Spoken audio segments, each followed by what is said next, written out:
السلام عليكم ورحمة الله. كيف تتعرفوا باللي لجلسة أي تفاعل كيميائي يجب تحديد عدد المكونات البدئية للمتفاعلات. لهذا سوف نتطرق للعلاقات التي تخص كمية المادة لا كونتيتي دو ماتيير.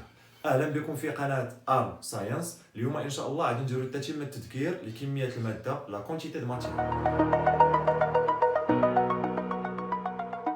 كيف شفنا بالنسبه للعلاقات اللي عندنا لكميه الماده لا كونتيتي دو ماتيير، بالنسبه للحاله الغازيه ليطا غازو اون لا كونتيتي دو ماتيير ايكال لو فوليوم سور لو فوليوم مولير. كميه الماده تنعرفوا باللي لونيتي كيف شفنا في لا فيديو اللي فات بلي شاك غروندور فيزيك عنده اون يونيتي، عنده واحد الوحده باش تنعبروا عليه، وحده باش تنقيسوه. اذا كميه الماده بالنسبه للجسم غازي هي الحجم تاع الغاز متواجد على الحجم المولي. الحجم المولي عندنا في المعطيات سواء على حسب الشروط الاحتياجيه ولا الشروط النظاميه اللي عندنا. بالنسبه لمعادله الغازات الكامله بي في ايكال ان ار تي، الوغ تي تمثل درجه الحراره، تي اي اون غروندور فيزيك. الوحده ديال درجه الحراره هي دوغري كيلفين، بحيث ان 0 دوغري سلسيوس ايكال 273 دوغري كيلفين. اذا هذا التحويل من دوغري سلسيوس لدوغري كيلفين هذه معلومه مهمه غادي نحتاجوها حتى في لي في تي. اذا كذلك عندنا ار اللي هي ثابته الغازات الكامله، هذه سي اون كونستانت. الوغ هذه سي اون كونستانت سي تي او سي اون كونستانت. ار est égal 8.31 dans le système international des unités اللي هو الجول مول موان 1 كيلفين موان 1. ان كميه الماده لونيتي ديالها توجور اون مول لا كونتيتي دو ماتيير. في حجم الغاز الوحده ديالو المتر كوب او لا لتر، بحيث ان معلومه اخرى مهمه ان 1 متر كوب تساوي 10 لتر. اذا بالنسبه لهاد لي بيتي ترانسفورماسيون دي زونيتي خصنا ضروري نكونوا ضابطينهم لحقاش هما باش تنخدموا بلا نحسبوا كميات الماده. اذا كيف تلاحظوا بقات لينا المقدار الاخير اللي بقى اللي هو لا بريسيون بي، elle représente la pression. l'unité de la pression est le pascal, tel que 1 pascal ou bien la transformation اللي كاينه عندنا تحويلات ديال باسكال. عندنا 1 اتموسفير تساوي براتيكمون 1.013 10 puissance 5 باسكال. اذا بالنسبه لهاد لي ترانسفورماسيون خصنا نكونوا ضابطينهم مزيان. الوغ غادي ندوزو للحاله الصلبه والحاله السائله. اذا الحاله الصلبه والحاله السائله عندنا لي ميم غولاسيون اللي تنخدموهم في لي دو كا، لي دو états physiques. الوغ ce qu'il faut prendre par cœur c'est que la densité. Alors on va définir premièrement la masse volumique rho، الكتله الحجميه لواحد النوع كيميائي اكس من الاسم ديالها الكتله الحجميه، يعني الكتله على الحجم. اذا هذا المقدار اللي هو لا ماس فوليميك الكتله الحجميه، الوغ هذا تنسميوه لا ماس فوليميك.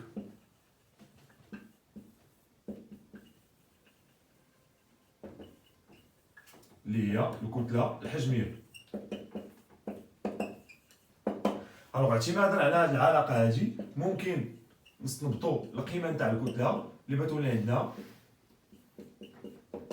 الكتله الحجميه في الحجم.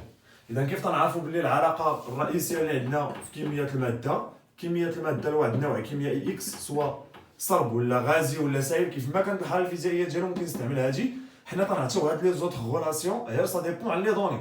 دونك ميمكنش نحسب الكتله ديال الغاز، داكشي علاش نديرو الحجم على الحجم المولي. الوغ هنايا عندي الكتله ديال العنصر على الكتله الموليه، بحيث ان اعتمادا على علاقه الكتله الحجميه لاحظنا باللي الكتله ام هي الكتله الحجميه في الحجم.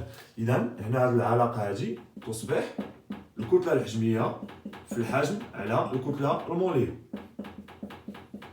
متفقين؟ اذا هنا كيف تلاحظوا عندنا دو غولاسيون اسونسييل بالنسبه لا كونتيتي دو ماتيير، منهم العلاقه اللي تجمع كميه الماده بالكتله، ومنهم العلاقه اللي تجمع كميه الماده بالكتله الحجميه. La relation qui relie la quantité de matière avec la masse et la relation qui relie la quantité de matière avec la masse volumique. Alors, sachant que une autre grandeur physique qu'il faut prendre par cœur, la densité d'un élément X est égale à la masse volumique d'un élément sur la masse volumique de l'eau. La référence ديالنا المرجع ديالنا بالنسبه للكتله الحجميه في الحاله الصلبه والسائله هي الماء. بالنسبه للحاله الغازيه هو الهواء، تتولي غو ديال الغاز سور غو دو لير. بالنسبه لك كنا خدامين في الحاله الغازيه، هذا تذكير بالنسبه للكثافه.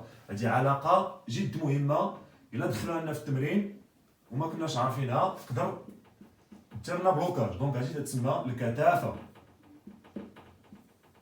لا دونسيتي.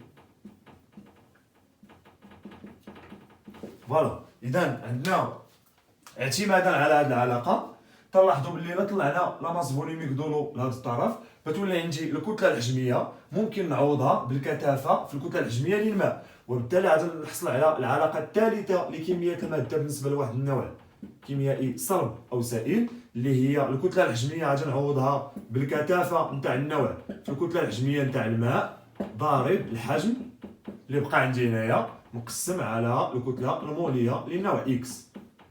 متفقين؟ اذا لحد الان طورنا العلاقه اللي كانت عندنا نتاع كميه الماده اللي هي الكتله على الكتله الموليه، طورناها الى علاقتين اساسيتين اللي تربطوا ما بين كميه الماده والكتله الحجميه وكذلك كميه الماده والكثافه.